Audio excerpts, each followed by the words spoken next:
Well, I know one thing, and this is a true statement that I've said several times. A lot of us don't know of a whole nother world that exists. It's on the other side of suffering. Once you break these barriers that you have made for yourself, like the mind is the most powerful thing in the world. It is so amazing that I used to be a 300-pound guy, and I thought that was it. Could barely read, could do anything, and now that what was inside that person was this guy that's in front of you today. That's how scary the mind is. And that's what I started realizing through this journey, is that once I got a taste of, wow, man, I haven't even begun to crack what the mind is capable of.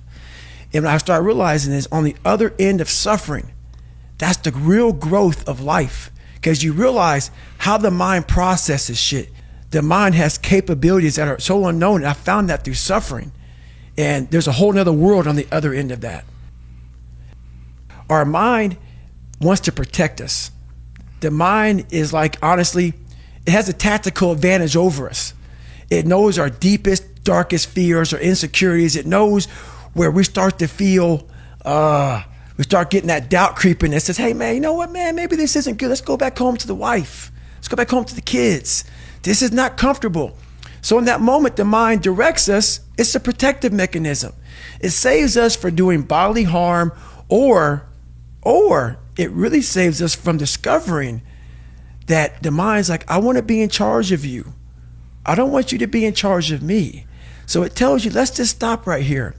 But once you start breaking through that barrier and start breaking down that governor that you've put in your mind, because we forget we are in control of our mind. We believe it's the other way around. No, we put in our minds what we should do, but we believe our mind is telling us, it's giving us all this feedback. We have to reprogram it and tell us, no, we're good. We're good. This sucks, but it's okay. But this is what it is. This is what I figured out. I was so afraid of myself that I had to figure out, I became a master of my mind. People, when you're afraid of something, you have to master it. That's how you start to overcome it. So what I realized, when I get to that point where I want to quit, everybody, they get to the point where they want to quit. This is what happens. The mind tells you, let's go home. Let's take a warm shower. Let's get some food. This is not right. This is that. If you cannot answer the questions at that moment, because your mind's going to start giving you all these questions. And if you can't answer them, you're going to quit. What I realized when I was going through Buds, Ranger School, all this 100-mile race, 200-mile races, pull-up records, my mind would come creeping in. Like when I was doing 4,030 pull-ups at 2,000 pull-ups and my hands were ripped open, my mind said, look, brother, we've done all these other things. You've proven yourself. You're good. If I didn't have the answer to respond to my mind and say why I'm here, why I'm doing this, you will always lose that fight. You have to have the response to what your mind is going to tell you. This is about you figuring out your self-talk has to change. The most important conversation you ever have is the one you have with your fucking self. And people wonder, why am I not achieving more? It's because once we achieve something, we celebrate for a long years fucking time. And we wonder, why don't I have drive anymore? Where's it all at? If you don't develop a routine of suffering, and suffering is not like go out and kill yourself every day, it's being uncomfortable. Yeah. That keeps you hungry every day. If you live in your victories for so long and say, I'm going to go challenge myself for 30 days or for 2 weeks or run this one marathon, and it ends, I did one marathon.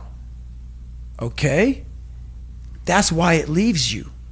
It leaves you because you haven't set up the next obstacle. Obstacles is how you grow. You must continue to have friction. Friction is where growth is at. With no friction, there's no growth. No growth. A lot of us don't believe that we can achieve the impossible. And along my journey, I started realizing, man, I gotta fucking tell some people about this shit, man.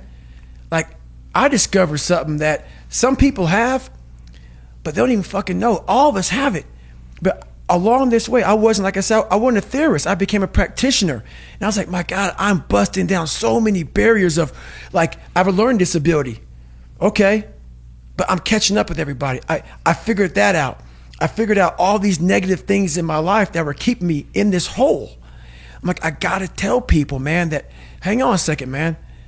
You can fucking achieve the absolute impossible. You don't need great parents. You don't need like a private school. You don't need to have this humongous GPA and all this other shit. What you need is a straight up brutal work ethic.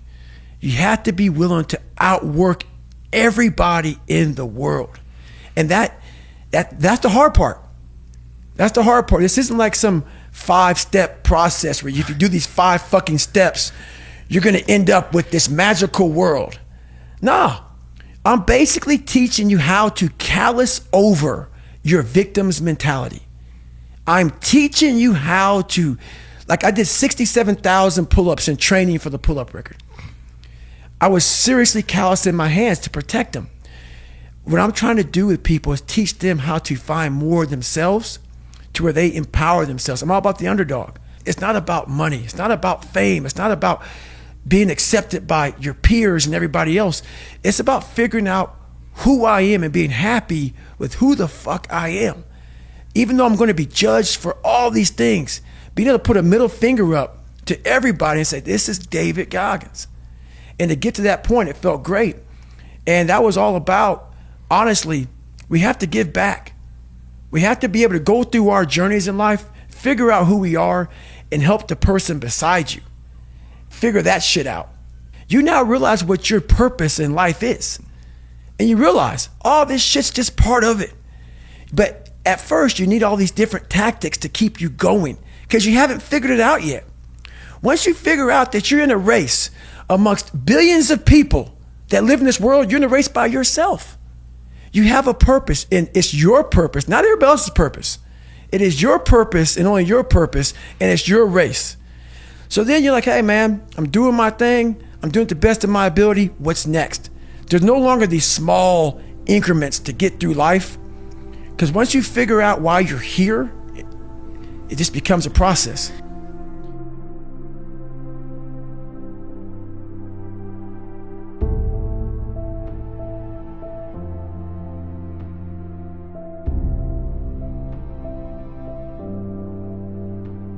Today's episode is sponsored by Audible, the world's largest library of audiobooks. Visit audible.com/afterschool or text afterschool to 500-500 to start a free trial where you can enjoy content that can motivate and inspire. We recommend Can't Hurt Me by David Goggins. In Can't Hurt Me, Goggins shares his astonishing life story and reveals that most of us tap into only 40% of our capabilities.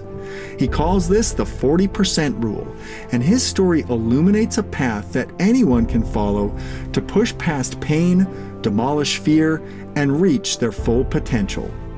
Audible is a fantastic way to multitask, so you can listen and acquire valuable knowledge while you are commuting, walking your dog, or exercising.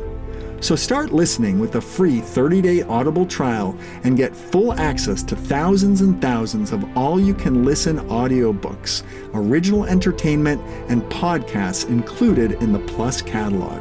Visit audible.com/afterschool or text afterschool to 500-500.